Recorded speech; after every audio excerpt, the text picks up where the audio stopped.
So guys, all we're going to talk about is thinking brain and emotional brain. Front of the brain, back of the brain. That's all you guys have to learn. I literally teach this to high school kids. In my school, all my kids understand this stuff.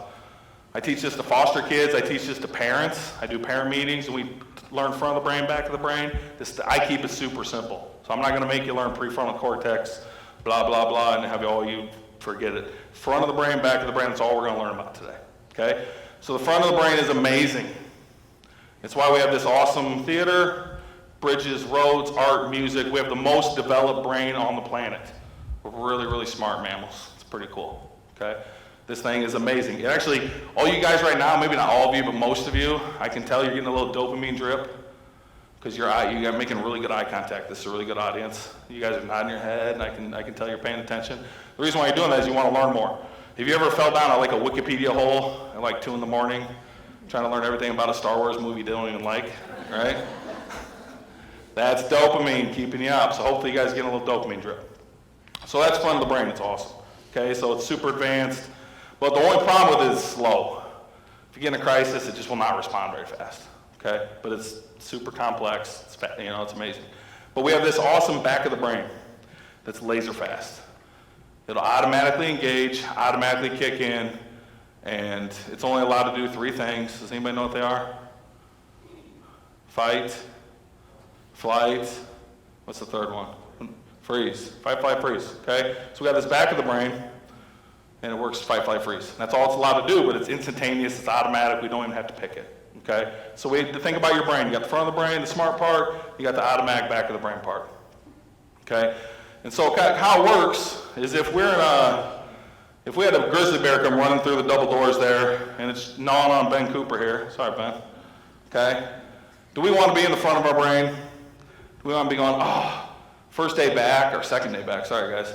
Bears are attacking, you got the admin people going, what kind of report am I going to have to fill out for this? Is this going to count as a full day? Steve's going, Ben's my friend, but I don't feel equipped to fight a bear. I got a kid now. I saw that movie with Leonardo DiCaprio, and I think all of us could fight, and it's not going to work out, so maybe I can go out the side door. But are they going to call me a coward then? If our brains worked that way, we never would have got out the caves. Saber-tooth tigers would have Scooby snacked us all a long time ago, right?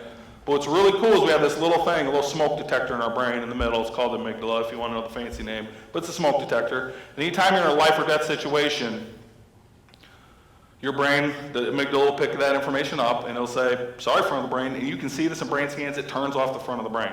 We have no access to this part of the brain anymore, and we go to the back of the brain. In the back of the brain, we can only fight, flight, freeze. And guess what? We don't even get to pick which one we do. So Steve might be like, I'm going to be He-Man. I'm going to fight off the bear for Ben. He's my guy. And what's his brain going to pick for him?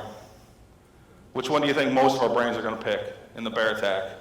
Fight, flight, or freeze? Flight. Why do you think our brain's going to pick flight? Because we're going to survive. That's what your brain cares about. Sorry, Ben. Okay? Hopefully you get a little freeze. The bear leaves you alone. Just don't move too much, that's what they tell you. Sounds good.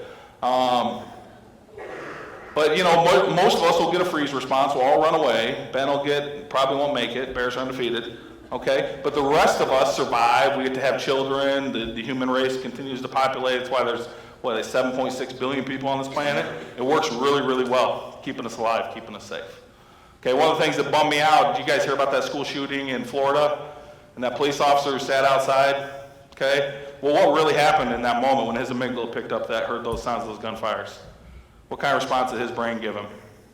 Freeze. Does he get to pick that? He doesn't get to pick that. And I can't emphasize that part enough. If you got any history teachers in here?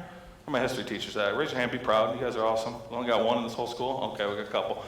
It's like we need more history teachers. But if you study war, every single conflict in the history of mankind, you'll see the same thing. You'll see soldiers fight, you'll see soldiers run, you'll see soldiers freeze, okay?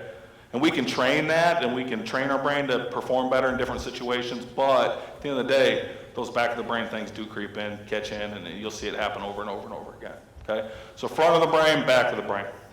Let's get back to Johnny. So we understand that? Front of the brain, back of the brain, is that making sense? So when I met in that, you cannot learn unless you're in the front of your brain. So you have students that come in your school every day in the back of their brain. Something's triggered them. They can't learn. It doesn't matter how good your instructional strategies are, how cool your visual aids are, how engaging your activity is. If they're in the back of the brain, they cannot learn. It's a physiological fact, okay? We have to be able to get these kids in the front of the brain. This is extreme.